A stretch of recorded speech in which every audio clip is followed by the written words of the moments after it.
Friends, my name is Khushbu and welcome back to my channel. आज मैं आपको ऐसे 4 टिप्स देने वाली हूँ जिससे आप अपनी मैथ्स के कैलकुलेशंस को या मैथ्स को इम्प्रूव कर सकते हैं। बहुत सारे ऐसे बच्चे हैं जिनकी ये क्वेरीज आती है कि मैथ्स की ट्रिक्स तो सीख ली, मैथ्स तो सीख ली, मैथ्स के कॉन्सेप्ट भी सीख लिए, बट बेसिकली ऐसी क्या चीज़ है जिस वजह से हम अपनी मैथ्स को इम्प्रूव कर सके।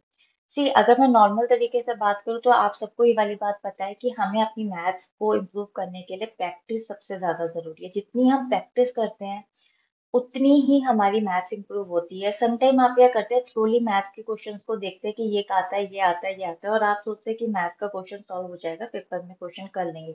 या एक क्वेश्चन को करने के बाद आपको लगता है कि हमने बहुत महारत ही हासिल कर ली और 10 डेज बाद अगर मैं आपसे पूछूं तो आप क्वेश्चन नहीं सॉल्व कर पाएंगे। तो मैं आपको 4 टिप्स ऐसे देती हूँ जिससे आप बहुत अच्छे तरीके से अपने नोट्स भी बना सकते हैं, कोई रिटन प्रैक्टिस भी कर सकते हैं और आपकी मैथ्स इंप्रूव हो सकती है।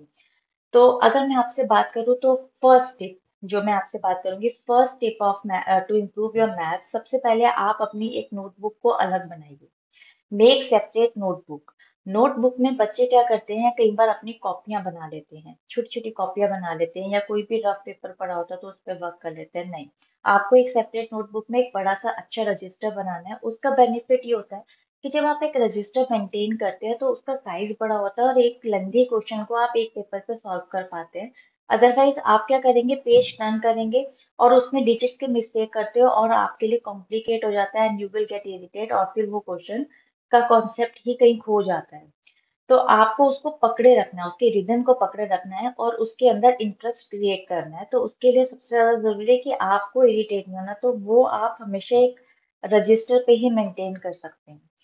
और जब आप रजिस्टर मेंटेन करेंगे तो ऑलवेज बी केयरफुल कि आप एक रफ वर्क हमेशा अलग से रखिए ताकि आपको कैलकुलेशन करने में प्रॉब्लम ना हो। सेकंड मोस्ट इम्पॉर्टेंट थिंग मैं आपको जो बताऊंगी वो है, आपको सेकंड आपको अपना फोल्डर, आपको अपना एक जो फॉर्मूलेस का फोल्डर होता है वो बना के रखना चाहिए, एक क्रिएट करना चाहिए अपना। हर एक तरह के कॉन्सेप्ट के जो फॉर्मूलेज होते हैं उसका आप एक फोल्डर क्रिएट करके रखिए। देखिए मैं आपको एक चीज दिखाती हूँ।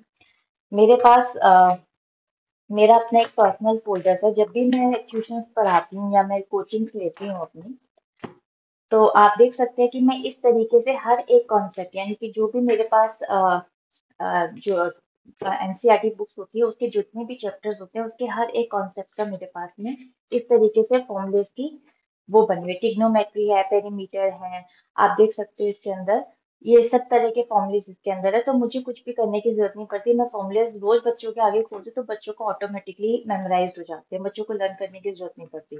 सी आप देख सकते हैं, एक और बड़ी मजेदार चीज दिखाती हूँ।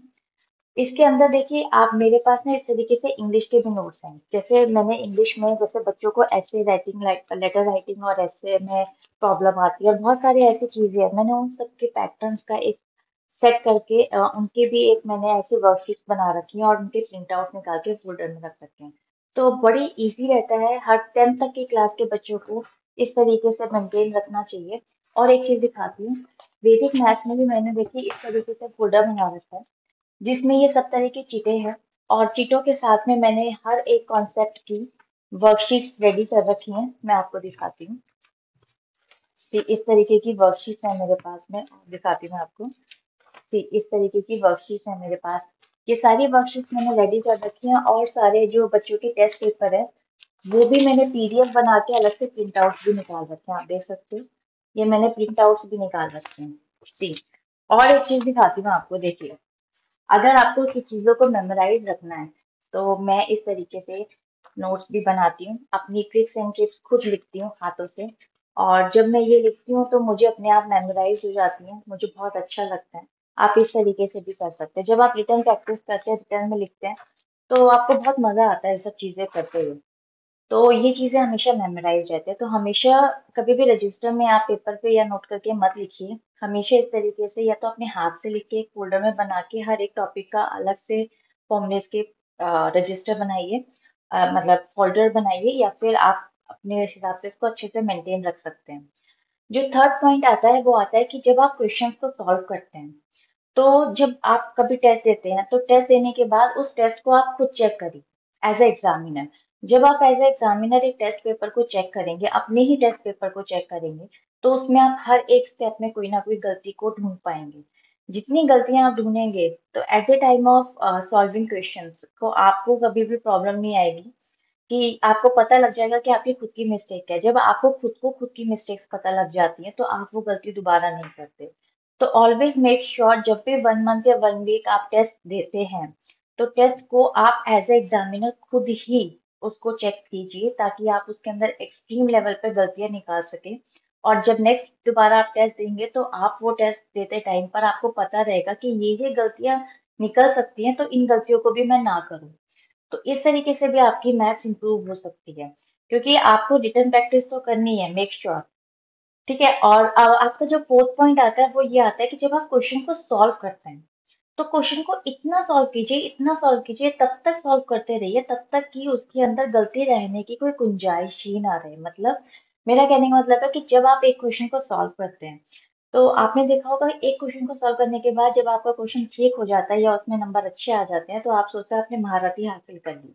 और आफ्टर 10 डेज बाद जब टीचर वही कॉन्सेप्ट का एक क्वेश्चन आपसे पूछती है, तो आप भूल हो जाते हो, समटाइम आप भूल जाते हो, या आपको टाइम चाहिए होता है उस चीज को सोचने के लिए।